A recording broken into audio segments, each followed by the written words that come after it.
učenci osnovne šole Jožeta Krajca Rakak.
Se pravi, če gremo domov, uporabimo ich gehe nach Hause, medtem ko če pa smo že doma, pa rečemo ich bin zu Hause. Verstehst du das? Ja. Okay, gut. Se kdo javi za danes? Okay, komm her.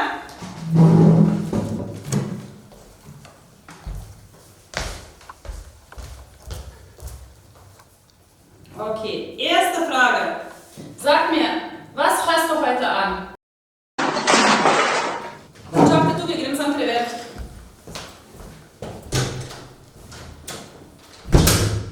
Pa da vidimo, kaj je novega na Instagramu.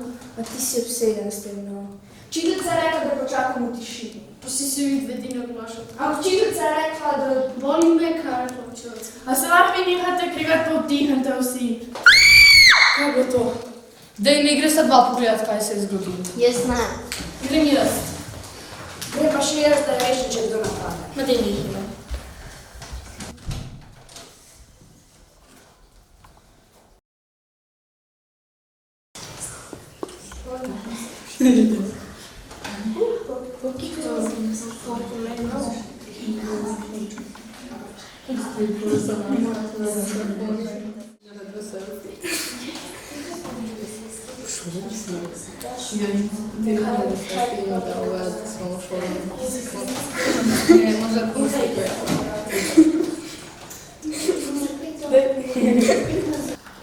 Ej, a lahko nekdo pokliče, če pomoč še vsaj 10 minut jih ni nazaj?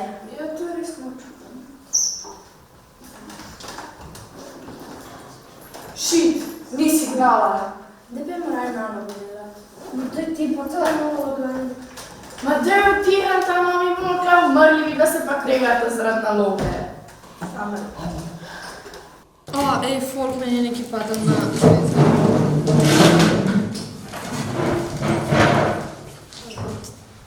To je kri. Kaj to pomeni? To so duhci, ki te bodo pojemli. Pa da je vdihan, da miš več.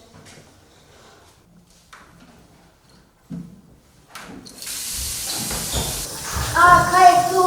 Ne mi to zapre. Jaz ne. Ma pustim pipo, vsi bomo umrli. Naj se reši, kdor se more.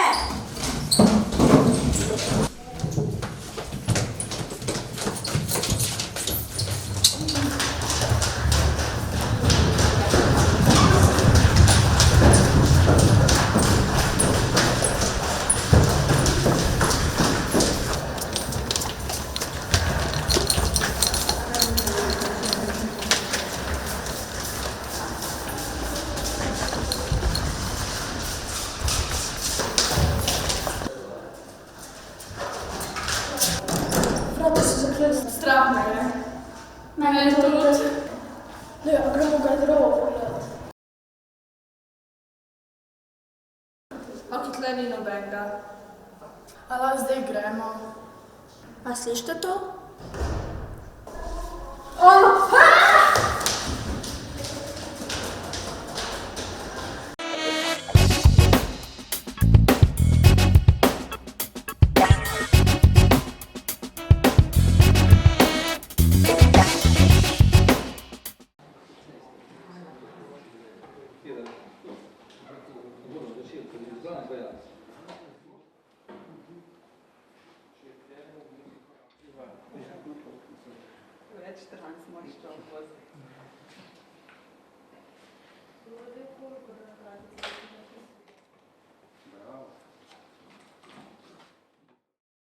Spoštovani gostje, lepo pozdravljeni na predstavitvi projekta Zbiraj olje, varuj okolje.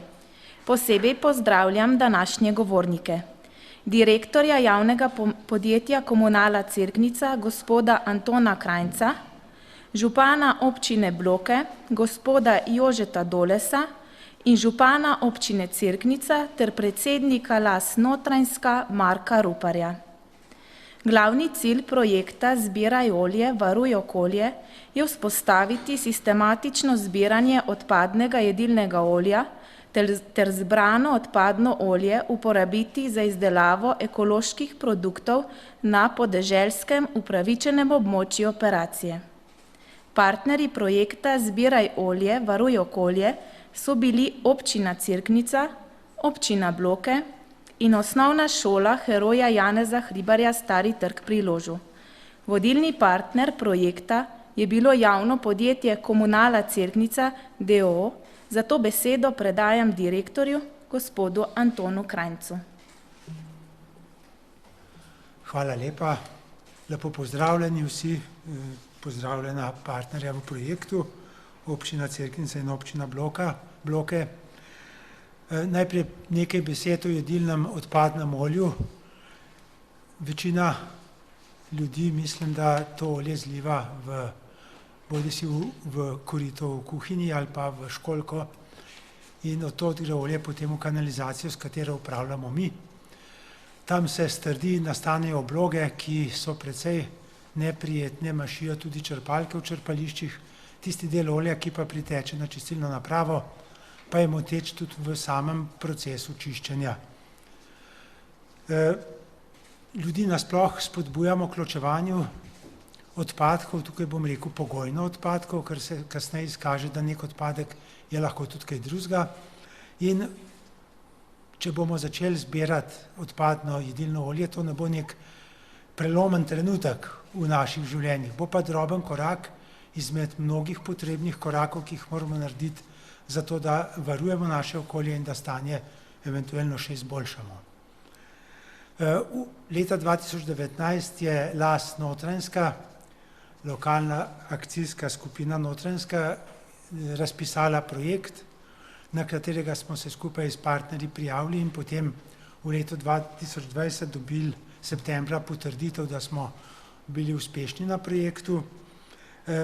Projekt delno sofinancira tudi Evropski kmetijski sklad za razvoj podeželja, vrednost celotnega projekta pa je malenkost manj kot 100 000 evrov.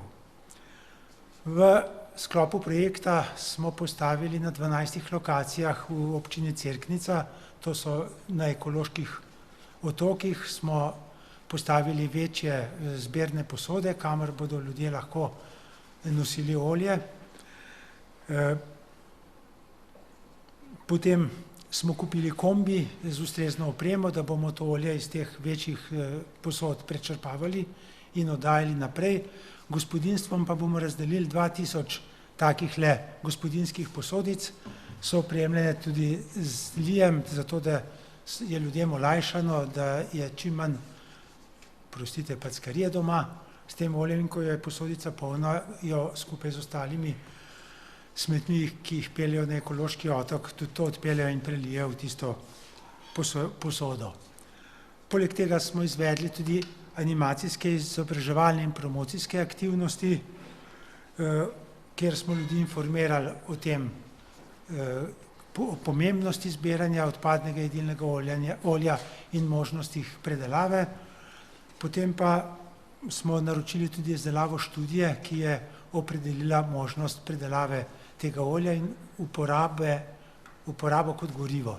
Iz 1 litra odpadnega jedilnega olja lahko namreč pridobimo 0,9 litra biodizla ali pa 1000 litrov bioplina. Po drugi strani pa lahko 1 liter odpadnega jedilnega olja onesnaži 1000 litrov vode, zato tudi odlaganje, nekateri ljudje to zlivajo tudi v kompostnike, vendar to tudi ni primerna rešitev. Jutri bo na osnovni šoli tudi delavnica na to temo, pa tudi na temo izdelave novih inovativnih produktov, kot recimo ekosveče. Imeli smo pa tudi dogodke za starejše občane, ki vsebujejo ogled zbirnega centra in pa ogled čistilne naprave v Starem trgu. Jaz upam, ker so ljudje v teh letih, ki so za nami, odkar smo začeli z ločenim zbiranjem odpadkov, se kar navadili na to in pridno ločujejo. Jaz upam, da bodo tudi tukaj sodelovali in da bomo zbrali čim več odpadnega jedilnega olja. In sedaj predajam besedo naprej. Hvala lepa. Hvala za vašo predstavitev, gospod Anton Kranjc. Rezultati projekta Zbiraj olje, varuj okolje bodo tako prinesli veliko dodano vrednost v smislu ohranjanja okolja ter dolgoročnega višjega življenjskega standarda prebivalstva, denimo manjšo obremenitev pitne vode z odpadnim oljem. Pomembno pa je tudi, da zbiranje odpadnega jedilnega olja za prebivalce praktično ne predstavlja stroška. Treba ga je le zbirati in oddajati v zbirne posode, s čimer bodo prebivalci zavestno in neposredno vplivali na čisto okolje. Kako je operacija potekala v občini Bloke, prosim, da nam pove župan, gospod Jože Doles. Hvala za besedo. Najprej bi se seveda zahvalil javnemu podjetju Komunala, da so nas pravzaprav povabili kot vodilni partner tudi v ta projekt. Seveda smo to idejo z veseljem sprejeli, kajti ravno nekontrolirano odlaganje jedilnega olja v naravo ali pa v otoke predstavlja tudi na Blokah vsaj do sedaj kar velik problem. Namreč na občini Bloke nam delujejo 3 čistilne naprave, manjše čistilne naprave sicer, okrog 350 enot, populacijskih enot, ki pa seveda so specifične, kajti v teh čistilnih napravah se zbirajo samo odpadne vode, kanalizacijski sistem za meteorne vode je ločen. Zato je seveda kakršnakoli nekontroliran dotok nekih večjih količin, predvsem olj, zelo moteče, kajti gre za občutljive in kvalitetne čistilne naprave, ki delujejo na tako imenovanem pritrjeni biomasi, in posebej olja, ki prihajajo na čistilno napravo, zelo motijo delovanje čistilnih naprav in seveda trajno poslabšujejo biologijo in s tem seveda tudi poslabšujejo kvaliteto iztoka na iztoku iz čistilnih naprav. Zato je za nas ta rešitev tega problema izjemno pomembno, kajti Bloška planota leži na vodovarstvenem območju in vse odpadne vode, ki odhajajo iz Bloške planote, prihajajo potem v sosednje občine Loška dolina in Cerknica in seveda za nas in za vse ostale je še kako pomembno, kakšne vode seveda prihajajo iz više ležečih površin v nižje ležeče občine. Tako da, kot rečeno, za našo občino je bila ta pobuda izjemno pomembna in smo jo z veseljem sprejeli in tudi z veseljem pomagali realizirati ta projekt.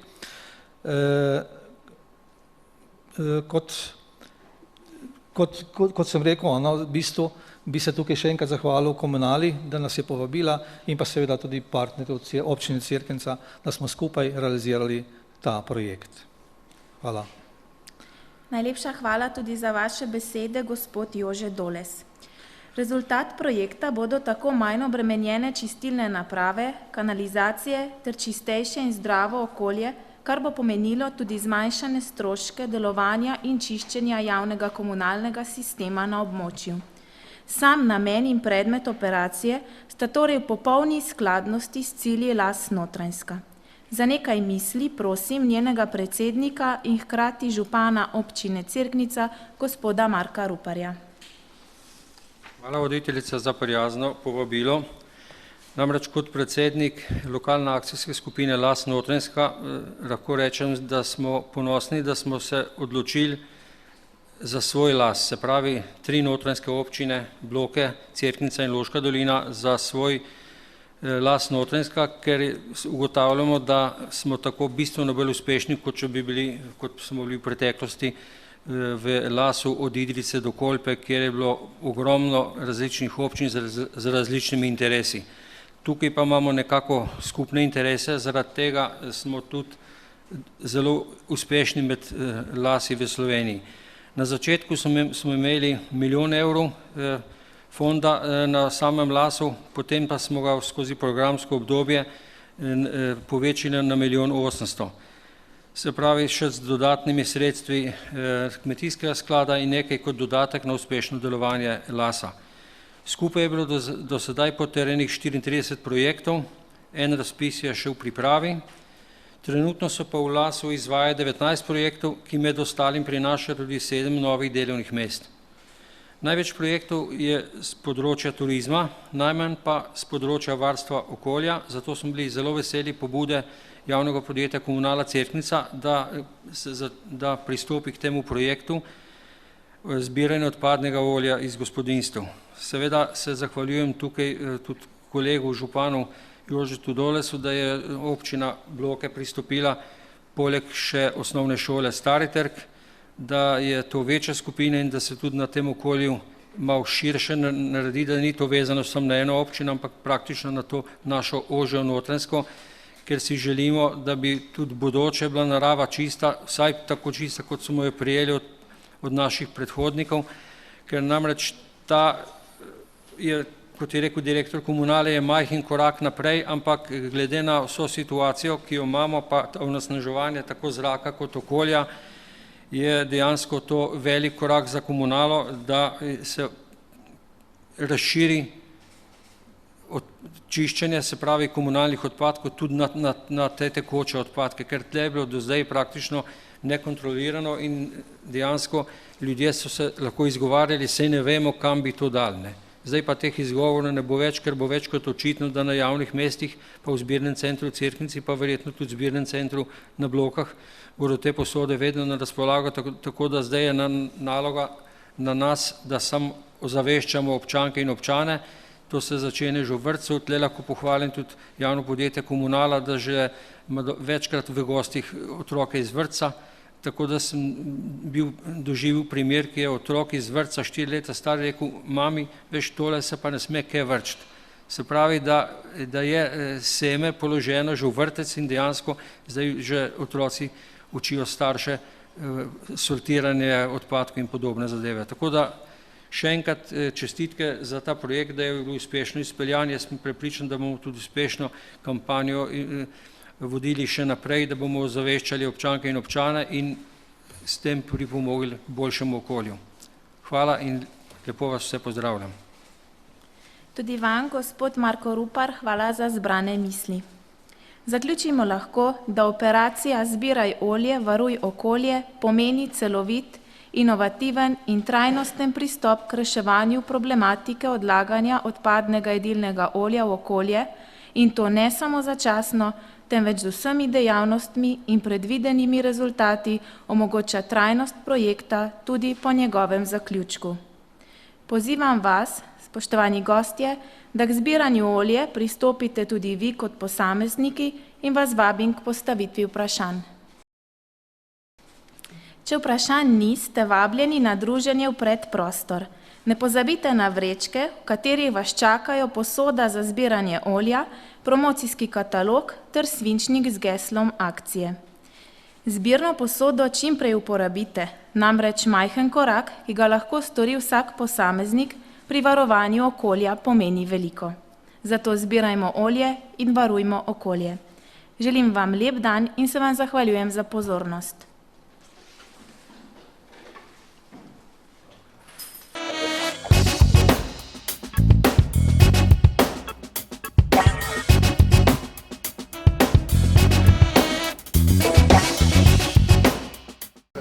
Sem Iztok Pantar, prihajam iz ITAS CAS-a iz Kočevja. Prišel sem predstaviti poklice, v bistvu tiste poklice, ki jih mi najbolj nucamo, rabimo v proizvodnji. Drugače sem pa vodja proizvodne, po poklicu sem pa diplomiran inženir strojništva. Ja, jaz dostikrat pravim, tako kot je moj kolega prav, si malo v šali, malo pa zares. V bistvu smo strojniki, na nek način stvarniki.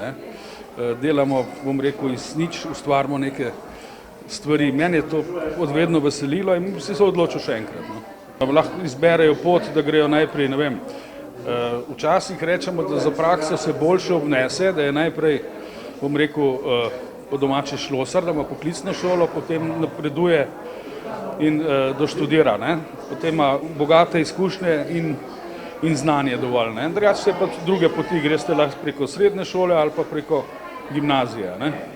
Potem treba pa še študirati na univerzi. Vedno me je veselilo, kako stvari nastajajo. Ne? Jaz bolj sem, bom rekel, proizvodni tip, nisem toliko, da bi konstruiral. Ne? Prav me zanima, kako stvar nastaja. Ne? Dobiva obliko, zmeraj večjo in tako na koncu uporaben izdelek. Ne? Najlepši del tega poklica, vse je lepo, no? Je pa zelo lepo, da pride pogledat, da se spozna s stvarmi in konec koncev tudi služba je tako rekoč zagarantirana, ne? Ker drugi poklici so malo bolj problematični za zaposlitev, no? Poklicno kovinarstvo. Ne? Že ko smo študirali, sem jaz precej kolegic, ne? Konec koncev na ITAS-u imamo tudi že 2 varilki, ne? In tako da čist brez veze, zakaj bi to mogel biti moški poklic. Ne? Ker če rabimo kaj težkega dvigniti, imamo za to dvigala. Ne rabiš biti silaka. Ne?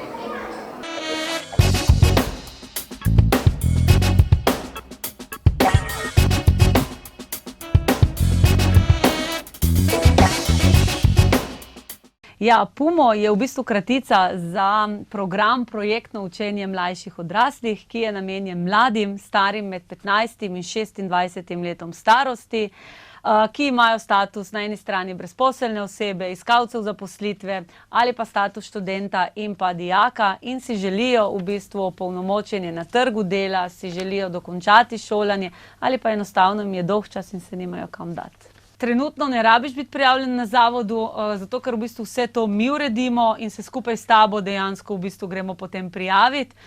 Zdaj na zavodu je v bistvu tako, to je v bistvu zgolj formalno, bom rekla, formalen vpis, zaradi tega, da preko tega dobiš v bistvu pogodbo, da se vključiš v program PUMO. Ja, program PUMO je v bistvu brezplačen program in še ena zanimivost, ne, če prideš k nam, ne, v bistvu še dobiš en dodatek za to, pa povrnjene potne stroške.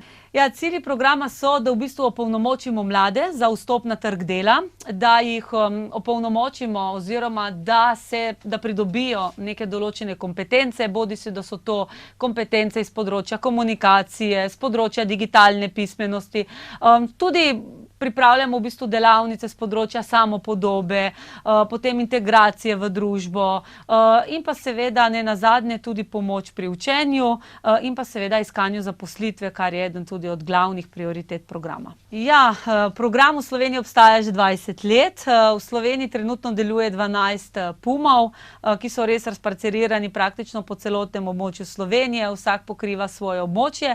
V Postojni je program razmeroma mlad, stari smo zdaj 2 leti in pol, ampak mi s polno paro, bom rekla, delamo in v teh 2 letih in pol smo pomagali kar številnim mladim na eni strani dokončati šolanje, na drugi strani najti zaposlitev. Tako da ja, program je uspešen in jaz verjamem, da tisti, ki se bo odločil, da bo tudi njemu to prineslo uspeh.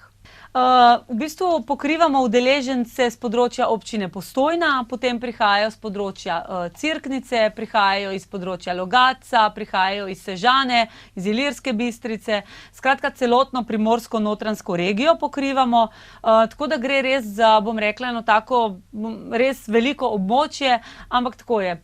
Povezave so odlične, Postojna je pa le eno urbano središče, kamor mladi zahajajo, bodisi zato, ker iščejo zaposlitev ali pa tudi zato, ker v bistvu se tam šolajo. Tako da ja, le ena priložnost več, da se tudi pri nas oglasijo. Edini pogoj je, da si star med 15 in 26 letom starosti, vse ostalo ni noben problem, uredimo vse mi. K nam lahko pridejo bodisi tisti s statusom dijaka, bodisi tisti, ki so končali osnovno šolo, pa ne vejo, kam bi šli, bodisi tisti, ki so se mogoče vpisali na neko šolanje, pa se potem tam iščejo oziroma rečejo, ok, to ni zame, bom poskusil nekaj drugega, pa ne vem, kaj bi se odločil, pridi k nam, pomagali ti bomo. Potem so tudi tisti, ki so končali, bom rekla, šolanje, bodisi srednje šolanje, pa ne vedo, kam bi šli, so se znašli na trgu dela, so v neki stiski, ne vejo, na koga bi se obrnili. Potem so tukaj recimo brezposelne osebe, ti mladi, ki so recimo vpisani na zavod, pa ravno tako ne vejo, kam bi šli. Skratka, vsi ti so vabljeni. Jaz pravim tako, edina omejitev je, da si star med 15 in 26 letom. Vse ostalo je pumo. Trenutno imamo v skupini 24 udeležencev, vendar se bojo zdaj v poletnih mesecih nekatera mesta sprostila, tako da vabljeni, vedno imamo kakšno mesto na voljo za vse tiste, ki želijo se vpisati k nam v program. Pri nas delujemo na dva načina. Imamo način skupinskega dela, kjer preko nekih skupinskih delavnic z zunanjimi izvajalci mlade opolnomočimo z različnim znanjem.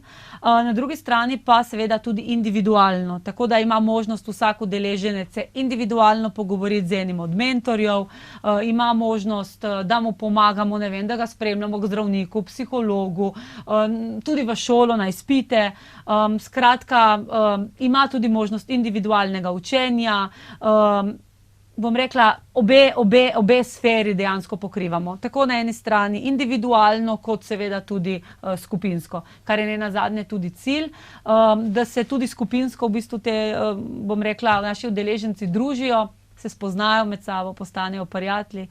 Bom rekla, mnogi v programu stkejo nova prijateljstva in ostanejo potem prijatelji tudi še naprej. V program se lahko vključiš največ do 10 mesecev, je možnost potem seveda tudi podaljšanja, lahko izstopiš kadarkoli in pa seveda brez kakršnihkoli sankcij vmes, tako da dejansko, jaz pravim tako, ko greš pumo, ne si predstavljaj, tako kot en vlak, pa da izstopi na njega, se zapeli, pridi. Če ti kaj ni všeč, lahko na naslednji postaji izstopiš, ampak verjemite, da številni mladi se odločijo, da ne bojo šli na naslednji postaji dol, ampak da bojo z nami kar vztrajali do tiste prave postaje, ki jih bo vodila do tistega cilja, ki ga imajo. Pumo je neformalen izobraževalni program in dejansko mi res pomagamo torej udeležencem, da si na eni strani pridobijo formalno izobrazbo, bodisi da se k nam recimo vključijo preko, da so vpisani v neko šolo, pa se vključijo k nam preko pedagoške pogodbe, bodisi da so to mogoče brezposelne osebe, ki jih potem preko različnih programov Ljudske univerze tudi usposobimo, se pravi, da pridobijo izobrazbo, bodisi kakšno, ne vem, nacionalno poklicno kvalifikacijo, nekateri se tudi za to odločijo, bodisi da se potem imajo možnost pri nas tudi udeležiti različnih tečajev, ki jih pripravljamo, ne vem, da so to jezikovni tečaji, računalniški tečaji, tečaji komunikacije, potem različne delavnice za mlade, kjer seveda tudi mladi pridobijo neka neformalna, bom rekla, znanja, ki jim potem seveda omogočajo lažji vstop na trg dela in na drugi strani tudi k dokončanju šolanja. V bistvu tako je, ne, vsak mlad se je recimo srečal, recimo ti, ki so v srednji šoli, če vzamemo en tak primer, ne vem, so v srednji šoli opravljali recimo neko prakso, ki je trajala, ne vem, en teden, 2 tedna, 2 meseca ali pa kaj več. To je delovna izkušnja, to je neko znanje. Seveda so pa tukaj tudi druga znanja, ki jih mladi imajo. Ne vem, danes so mladi, bom rekla, digitalno razmeroma zelo dobro pismeni, pa teh znanj ne prepoznajo. Zato recimo pri nas v Pumu prav spodbujamo mlade k tem medgeneracijskim delavnicam, da recimo naši pumovci pomagajo starejšim občanom ali pa starejšim udeležencem, ki pridejo na Ljudsko univerzo, ne vem, kako se uporablja Facebook, kako se uporablja Instagram, kako se recimo uporablja čisto normalno računalnik, kako se piše. Skratka, ta navezanost, da lahko mladi pokažejo to znanje, je dejansko zelo pomembna, ne. Pridi k nam, ne, pokaži neko znanje, se ga imaš, lej, to ti bo neka kompetenca potem za naprej in tudi ti se v bistvu dejansko, se ti mladi potem počutijo, tako bom rekla, wow, sem pa nekaj naredil, nekaj znam, ne, in tudi ta znanja so v bistvu pomembna. Pri nas začnemo približno ob 8 zjutraj, traja program od ponedeljka do četrtka od 8 do 2, potem pa v petkih pa od 8 do 1. Program je v bistvu tak, da zjutraj začnemo z, mi rečemo, jutranja animacija. Jutranja animacija v bistvu poteka tako, da spijemo kakšno kavico, čaj, se kaj pomenimo, kako je bilo prejšnji dan. Ponedeljki so tisti, ki se kaj pogovarjamo, kako je bilo pa kaj čez vikend, kaj si doživel. Potem recimo zjutraj zaigramo kakšno igro, bodi se, da so to karte, izredno priljubljena trenutno je pri nas igra remi ali pa briškola, potem različne igre, človek ne jezi se in tako naprej, ampak to je čisto zjutraj. Včasih imamo pa recimo že zjutraj kakšne pogovore, da se malo v bistvu uvedemo v delavnice, ki bodo potekale tekom dneva. Potem pa je tako, skupina, ki v bistvu je, bom rekla, da so tukaj brezposelni ali pa nimajo nič početi za šolo, jih v bistvu vključimo v delavnice, ki so na eni strani ustvarjalne delavnice, potem so delavnice, ki jih pripravljamo v sodelovanju z različnimi društvi, z zunanjimi sodelavci. In pa seveda nekatere tudi mi mentori pripravimo. Nekateri se pa pridno grejo tudi učiti. Imamo nekaj takih, ki se pri nas učijo slovenščine, ker so tujci. Potem imamo tudi take, ki se pa recimo učijo pretežno, bom rekla, je zdaj prednjači matematika, angleščina, fizika, kemija, biologija, pa tudi kakšni strokovni predmeti se najdejo. Precej popularna je bila recimo sečnja drevesa v letošnjem letu. Tako da ja, no, vse se najde. To je bilo vse za današnjo oddajo, se vidimo naslednjič.